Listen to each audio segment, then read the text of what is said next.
Hey there. Today when I was driving home, a thought occurred to me that I thought might be a good leadership point to share here on one of these videos.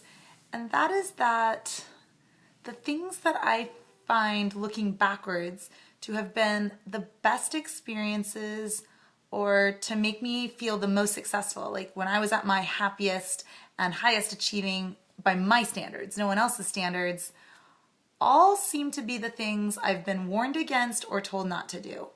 So I by nature am a little bit of a boundary pusher, a rule breaker, one of those we used to say in the Army when you're away from the flagpole, like when you're outside of the view of the headquarters and nobody's gonna catch you anyway, like what can you get away with? Not to get in trouble, but just like to make things happen, to the way the real world works. Like you don't have to follow the letter of every policy.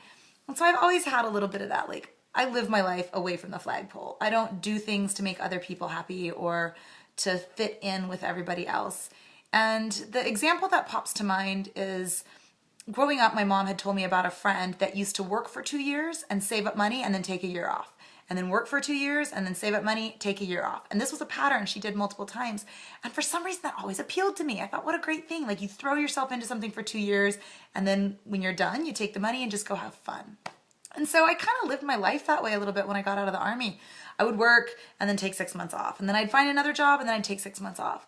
And I was telling somebody that theory and how before I did it, right? And I was saying how cool I thought it would be to live like that. And they said, oh, that's a terrible idea. Like what employer wants to see big 6-month gaps in your employment? Like, ugh, I don't know that you could get a job if you had too much time off. And I thought about it for a second and I said, I don't think that would be a problem. I mean, if I was an employer, I'd want to hire me. A, because I'm awesome, but B, because I would spin it to make sense that you'd want to hire me. So I said to the person, this is how I'd go into that job interview. When they ask the question, I see that you have a 6-month gap in employment. Why should we hire you? I'd say, yeah, you're right, I do. When I was finished with my last job and I took the 6 months off, I did it very intentionally.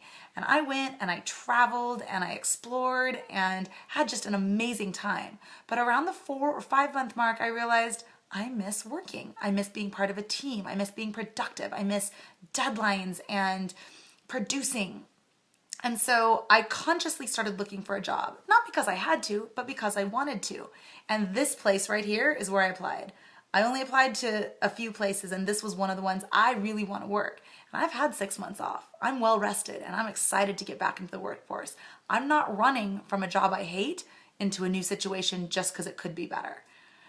Now I think that's a damn good sales job and it happens to be true. I was well rested and excited to get back to work after a 6-month break. So I feel like everything, even the things people warn you against as bad ideas or things they wouldn't do, is just that. It's things they wouldn't do. It doesn't mean you shouldn't do them. And I think this applies to a lot more in our lives than we give ourselves credit for. We know what's right for us. So push the boundaries, be away from the flagpole, break the rules if it's in service of you living your best life and operating at your highest and best. So that's my thought for the day. I hope you find it useful and that you go out and make today a great one. Take care and I'll see you again soon.